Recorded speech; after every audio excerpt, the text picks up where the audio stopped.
Welcome to Government Contracting Weekly, sponsored by AOC Key Solutions Incorporated. Government Contracting Weekly is the only television program devoted exclusively to the competitive and dynamic world of government contracting. A world where coming in second place is not an option, but where principle-centered winning is the only approach. Good morning and welcome to Government Contracting Weekly. I'm Jim McCarthy, the owner of Key Solutions and the host of this show. At Key Solutions, our sustaining mantra for over 30 years has been principle-centered winning. That's why when I heard about a new book entitled Character, the Ultimate Success Factor, I knew that I'd want to invite the author, Dr. J.P. Jack London, to join me on Government Contracting Weekly. Dr. London, if you don't know, has had a remarkable career as the founder and leader of the modern-day CACI. Let's meet Dr. London. Dr. J.P. Jack London, Executive Chairman, Chairman of the Board, CACI. Graduate, U.S. Naval Academy and the Naval Postgraduate School. Doctorate degree, George Washington University. 23 years President and CEO, CACI. Oversaw growth from small consulting firm to a $3.7 billion information solutions and services company. Directed more than 55 strategic acquisitions since 1992. Author, Our Good Name, 2008. Author, Character, the Ultimate Success Factor, 2014. A special note, 100% of the proceeds from the sale of Dr. London's new book, Character, the Ultimate Success Factor, will go to Comfort for America's Uniformed Services, or CAUSE. CAUSE is a 501c3 nonprofit organization dedicated to helping America's military wounded. Dr. London, welcome to Government Contracting Weekly. It is an absolute honor to have you here. And of course, I know that you have just finished writing a book, and it's called Character, the Ultimate Success Factor. And I'd like to talk about that, plus some very other subjects, okay? Delighted to be here, Jim. Okay. Thank you for the invitation. Okay, so the book. Okay. Why? Why did you write the book, and why now? What's your motivation? Well, I started out to write a short document for our company on the topic of character and ethics and the morality of our business. Mm-hmm. But the more I dug into the issue and began to do some research, I realized that we were having some issues here in this country, and I felt like that putting a book together of this type at this time would be hopefully some value add out there in terms of our community. And I think I hit it right, I believe. I didn't plan it that way. I started about 3.5 years ago, Jim. You just got carried away and kept writing. Huh? Yeah, and things kept happening. Yeah. And I would submit to you that as one of the articles recently in the Naval Academy Alumni Magazine titled Character Crisis. Uh-huh. And I think that that's really, in some ways, what's happening in our society and our culture today. If you just pick up the newspapers, you can tell that. Yeah, you can see what's happening in the VA, what's happening in the. Well, let's talk about character and the crisis. But let's talk about definitions first. Okay. How do you define character in the context of your book, and how do you define success? Sure. Because they're both in your book. The idea of character is, I believe it's what a person believes. How they behave, their values, their notions of what integrity is all about, what ethics is all about, and how they view their colleagues and their compatriots and who they deal with. Okay. That's how you demonstrate your character. Okay. And how you represent yourself in those kinds of situations. The notion of success, I've defined it a bit in a special way. First of all, I don't talk about success from the standpoint of wealth, fame, fortune, those kinds of things, which often do relate to discussions of success. You're talking about something more intrinsic. More intrinsic, yes. And more having to do with the values of how you live your life. Uh-huh. And I did that on purpose because I think that relates to the notion of character as I'm trying to communicate it and share it with people. Yeah. So the whole idea of success is how you've lived your life, how you've shared your activities with your colleagues, your appreciation for those that have helped you in this process, and at the end of the day, frankly, being able to look in the mirror and feel that you've done something that you're proud of and has some value.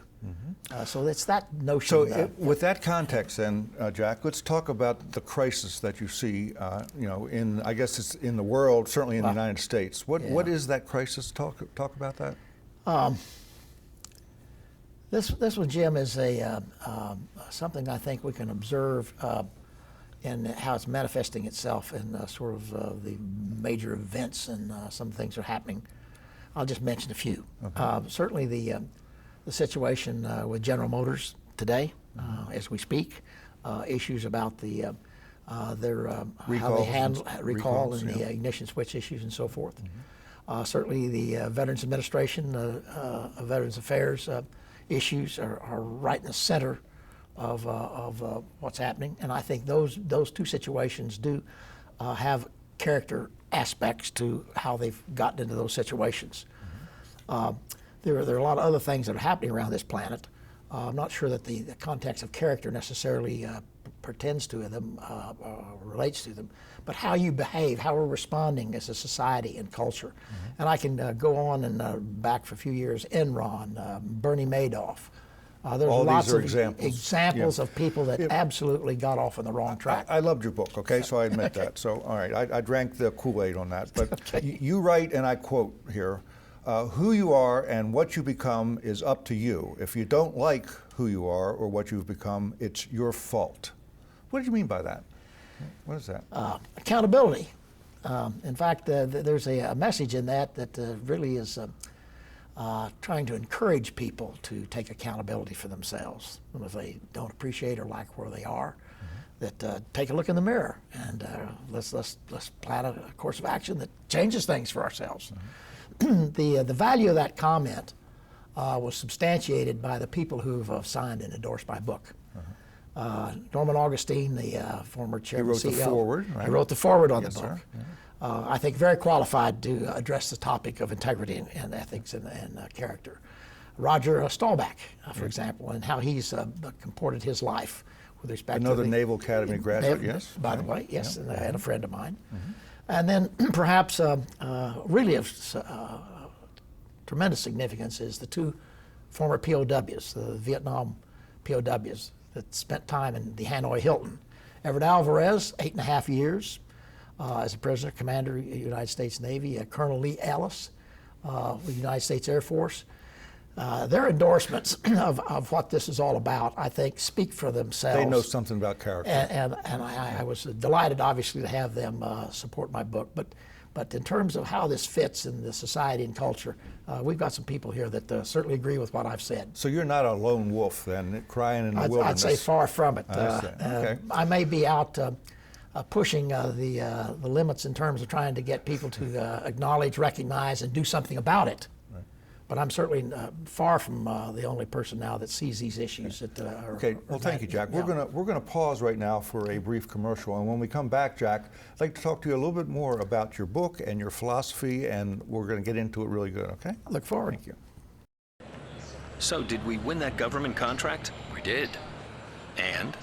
And now we've got to deal with the regulatory hurdles. Well, good luck with that. When the government's your client, you need to play by their rules. And the rules change more than you think. Exactly.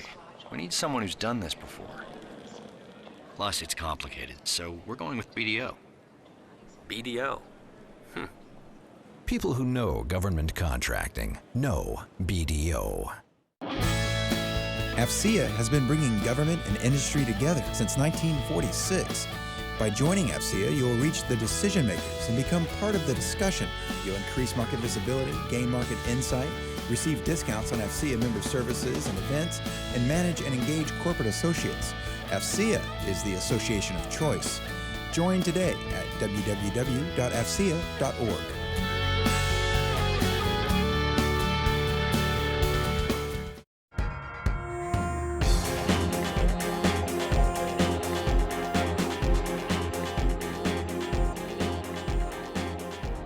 Dr. Jack London, here's a question I have for you, and I don't mean to put you in a spot, but does Jack London have any detractors at all? And if you did, what would you say to him if you had him in this room right now? Well, I guess everybody has a detractor of some sort out there. If you try to please everybody, you wind up pleasing nobody. Okay. If I did have a detractor, I don't think I would mention it today. Right. But I would simply represent that I, in good faith, have put my thoughts and ideas into the book Character. I stand by what I've said there, and it doesn't mean that I'm perfect or anybody else is perfect. But I think it's also a matter of intention and how you comport yourself and how you behave over the long run and in the majority of situations. So I have no difficulty. If there are any detractors, I certainly haven't met any. But okay, the next question I would ask, you pointed out in your book the story about Thomas Edison and how some people might say he made 10,000 mistakes before he launched that light bulb. And it was on the 10,001st where he was successful. In our business, do you think that any capture manager or proposal manager would be given such a, so I would say, a lifespan of 10,000 mistakes before they got rid of them? Your answer to that? Well, in our business, I don't think that's even possible. Yeah. I'm not sure how that exactly relates to character. It relates to determination. Determination. And in the sense of the integrity to find that solution. Yeah. So maybe, but that was more of a research issue. Yeah. And I don't know if you're bidding on a research job, tenacity, determination, commitment, those are all important values. In work and in life, I would think. Absolutely. I would agree with that. Well, that's very important. Let's talk about culture. In your book, you mentioned culture. I'd like to talk about a winning culture. What does a winning culture look like in a company such as CACI, or any company for that matter? Yeah. I believe it manifests itself mostly in the attitude of people, how they view themselves, how they exert their pride in their organization. I think pride is a very important ingredient in a successful organization. It also attracts, when you're proud of an organization, you feel good about belonging to it, you're going to bring in people, you're going to orient yourselves. Right. So a winning spirit is developed, I think, out of that kind of a culture, pride and being proud of your work and your company and your customer and your mission. Absolutely. All of those. Now there is there's another form of pride though that is where one is arrogant, if you will, or bloated or whatever. So my thought is, let's take an executive who maybe has won 5 straight contracts in a row. Would you agree that that executive, him or her, is really at a very dangerous point in their career when they've won that many and been that successful? I'm not saying that I would agree with that necessarily. I think a winning streak is great if you don't let it become something that you think is automatic or somehow ordained from above that you're going to win that 6th bid. Yeah. I think the idea of establishing a track record through the kind of work you do, the quality of your work, but I think arrogance is a big problem if you let yourself get sucked into that, if you will, and brought into that. Well, as you say in your book, as soon as you think you know everything, that's when you're headed for a fall. That's right? when you realize you'll find out you don't know everything. Yeah, you really don't do that. Well, here's a question in terms of customer relations. Let's say that CACI had a customer, well, doesn't matter, a mythological or customer, and that customer was determined to do something that you personally thought was unwise or not good business sense, but it wasn't unethical or illegal. What would be your position on how you would deal with that customer? I've had some experiences like that, personally, on projects. Not of life and death consequence, but certainly in material in the sense of the ultimate objective of the job. It was always pretty easy for me to go in a very open dialogue, express my views and opinions to the decision maker or the decision makers committee or whatever. And I never had any reluctance whatsoever to offer my views in a conscientious way. And I always, and it's very important, Jim, to have developed a relationship with your clients and customers where the integrity is shared and understood. So when they know that I've got to say, my customer, Jim, I've got to come in and talk to you about something. Right. I'm taken seriously and with good intent. Okay. Well, we have 30 seconds remaining before a break here. Here's a question that I think is very important, which is, when does determination bleed over to stubbornness? I guess my answer to that is I don't think there's one size fits all. I do believe that that arrogance is a pitfall in this business we're in. You have to. I always have. My personal attitude is that I've never got it made. I'm always going to have to play that next round or that next inning or compete again. There's always another challenge awaiting you. Absolutely. There's nothing that's a given. There's nothing written on the wall that you're going to be successful all the time. So when we come back, how about if we explore some challenges that you faced in your career and just give us some observations about that, okay? Surely. Okay. We'll be right back. What do you want for your business? If you're a federal contractor, your likely answer is to win. But winning these days is harder to do as the market has become increasingly competitive and demands that you do much more with much less. Hi, I'm Lauren LaMarche, a certified professional coach and proposal manager. At KSI, we believe your key to winning lies in developing your proposal team. Integrating our leadership coaching services into your existing proposal process can help you create a winning team that will give you a competitive edge and increase your win probability. For 30 years, we've helped the top 10 federal contractors and hundreds of smaller firms win over $130 billion in federal business. So, do you really want to win? If your answer is yes, then invest in your people. You can't afford not to. Contact me at ksileadershipcoaching.com because you need to win. Since 1941, the USO has been lifting the spirits of America's troops and their families.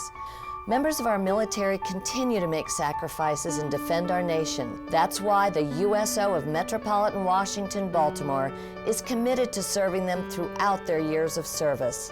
USO Metro is the way for you to say thanks to our local military members, their families, and our wounded warriors and caregivers. Please visit us at usometro.org.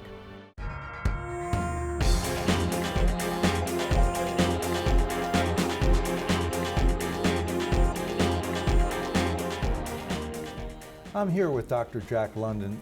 Jack, a question for you. I know you have a strong leadership quality. It's evident in your reputation and in your book.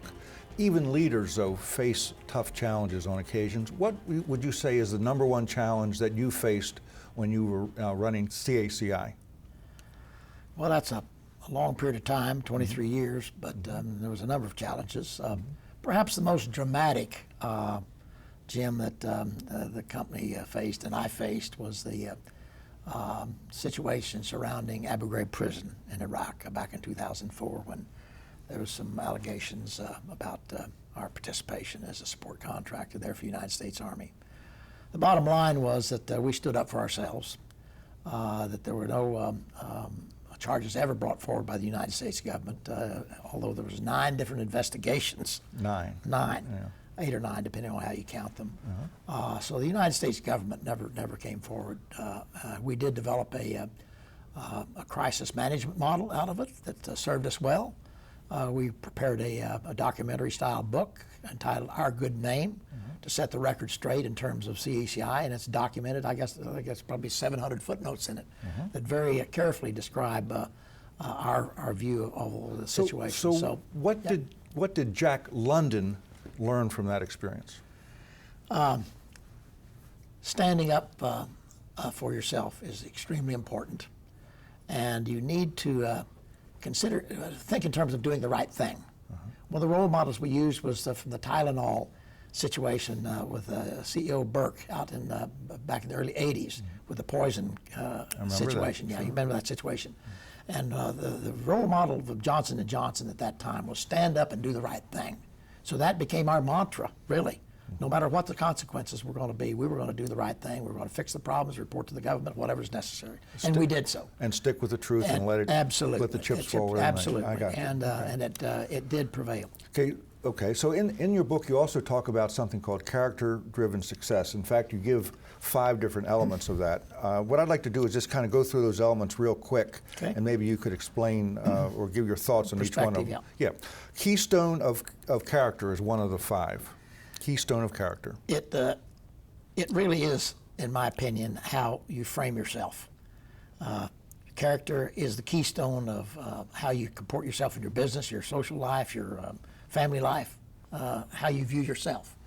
So I made a point out of focusing on that you're responsible for who you are, and that is the keystone. Yeah. Second, blueprint of vision. Vision, how is that important? You have to have a notion of who you are and where you want to go. And in order to get there? In order to get there. So you have to have not only a plan, but envision a style of behavior to get there. And what are you going to be? What are you going to set as your standards? And what areas are you not going to compromise on? Okay. So those are the ideas. That's good. What about structure of action as an element of success? Structure of action. It's getting things done. It has to do with the leadership associated with it, and it's building an organization with individuals that share your values and share your vision. So it follows right in line for this. Appraisal and resolve. In a nutshell, it's assessing where you are and making sure that you're on the right course. If you need to make adjustments, be willing to make those adjustments. Often people will get into a situation and it will become a rut. Yes. And not have the notion of standing up and saying and deciding for themselves, I'm not going the right direction here. Or I'm not going where I want to go, and I got to make a change. And that sort of ties to vision, I guess, in a way. You have to know where you want to go. Okay. And your final element of what you call character-driven success was building momentum. So talk about that in the context. This is the big payoff. Yeah. This is the really big payoff. Building momentum is how you, in an organizational sense, build an organization of consequence, of size, and scope. It's the momentum associated with having the right kind of vision, setting the character and ethical standards that people want to be a part of. And it goes back to our discussion about pride. Yes. People want to be associated with a winning organization. Yes. And it's that momentum that becomes, in a sense, self-fulfilling. People that appreciate these standards want to work with other people. They recruit people of those views. And so it's that momentum. It occurs to me that CACI would be a case study of exactly what you're talking about. We'd like to think so. Okay, well, we're going to step away, and when we come back, we'll have some final thoughts from Dr. Jack London. Working in contract management is a complex job. Creating, executing, managing contracts. It's an ever-changing world, and our members share the same challenges. At the National Contract Management Association, we know this business, gathering the best minds in our field, furthering your career by providing knowledge and training. Together, we've figured it out.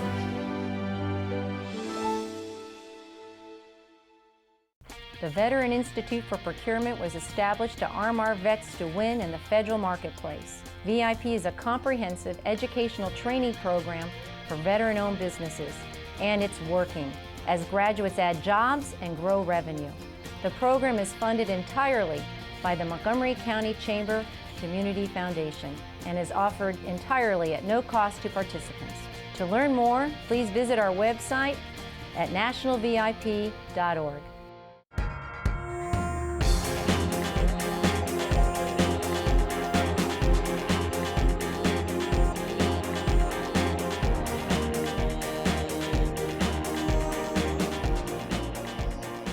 Jack, in our time remaining, let's talk about your one final thought, your takeaway from this show. What would it be? Absolutely.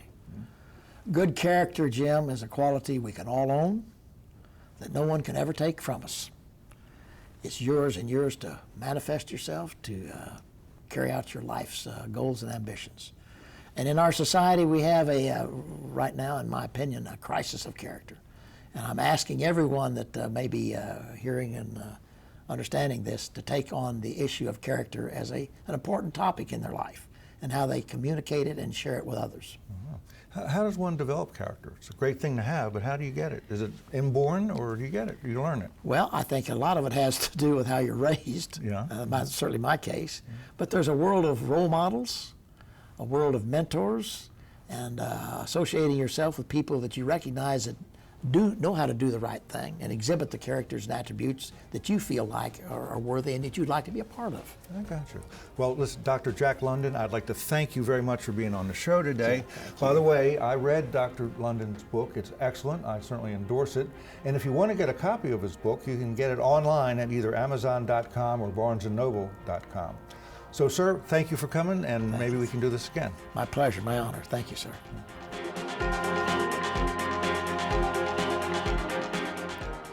If I had a nickel for every time that a viewer asked me, what are some of the most common mistakes made by contractors when chasing government contracts, I'd be able to buy a large, fully caffeinated latte. But because of time constraints, allow me to discuss the big three. We could have presented 33. First, they start too late. Latecomers to a capture effort often have lost before the first page of the proposal is written. In fact, we are now producing a future episode of Government Contracting Weekly dedicated entirely to the fundamental flaw of playing catch-up. Second, contractors use the wrong decision criteria. When considering whether to bid on a contract, many companies ask what is fundamentally the wrong question. They ask, can we perform? And they most often say yes. However, the question they should ask is, can we win? The answers to those questions are often light years apart.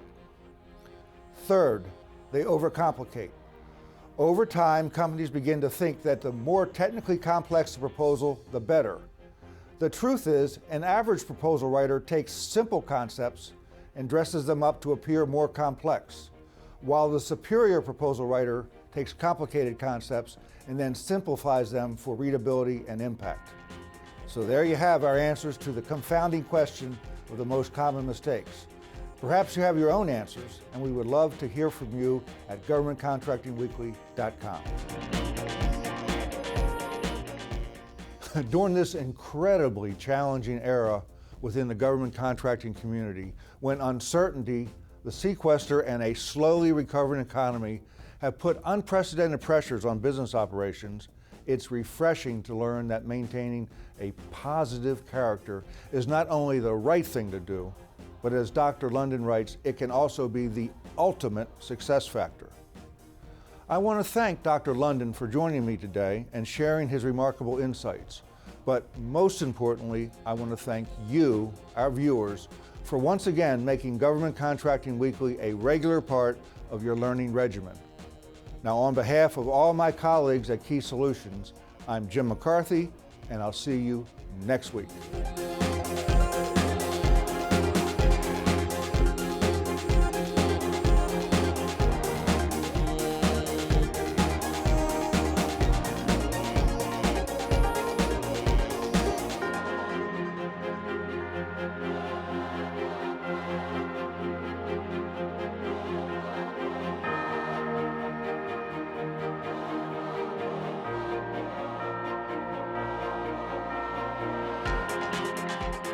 You've been watching Government Contracting Weekly, sponsored each week by AOC Key Solutions Incorporated. Government Contracting Weekly is the only television program devoted exclusively to the competitive and dynamic world of government contracting. For additional information, comments, questions, or suggestions, please write us at governmentcontractingweekly.com.